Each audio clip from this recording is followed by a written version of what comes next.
রাজু আর মন্টু দু ভাই। ছোট ভাই মন্টু যেমন পরিশ্রমী তেমনই ধৈর্যশীল। সে জানতো ভালো কিছু পেতে হলে অপেক্ষা করতে হয়। আর বড় ভাই রাজু ছিল ঠিক তার উল্টো। তার সব কিছুতেই ছিল ভীষণ তাড়া।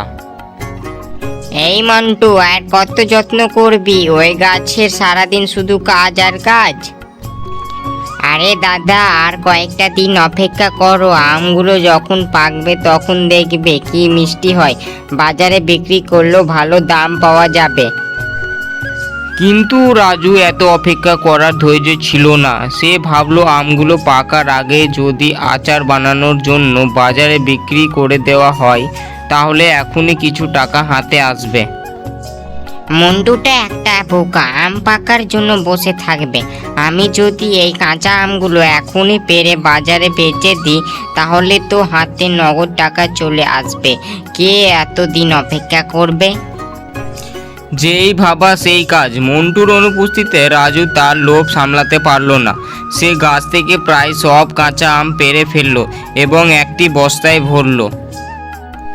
রাজু মহা খুশি হয়ে বস্তা ভর্তি আম নিয়ে বাজারের দিকে ছুটল। সে ভাবলো আজ সে অনেক টাকা আয় করবে, কিন্তু ফল হলো তার উল্টো। এ কি এনেছে ভাই? সব তো কাঁচা আর দাগ লাগা আম। এগুলো কেউ পাকা আমের দামে কিনবে না। আচারের জন্য দাম খুব কম পাবে। বললে কি, এত কষ্ট করে আম পেড়ে আনলাম আমি। তোমার তাড়াহুড়োর জন্য এই অবস্থা। আর কিছুদিন অপেক্ষা করলে আমগুলোর অনেক ভালো দাম পেতে।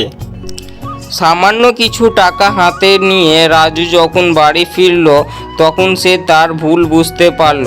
তার লোভ আর ধৈর্য দুটোই তাদের ক্ষতির কারণ হলো। আমাকে মাফ করে দে মন্টু, আমি লোভে পড়ে এসব নষ্ট করেছি। দুঃখ করো না দাদা, যা হওয়ার হয়ে গেছে। আজ আমরা একটা বড় শিক্ষা পেলাম, সবুরে সত্যি মেওয়া ফলে।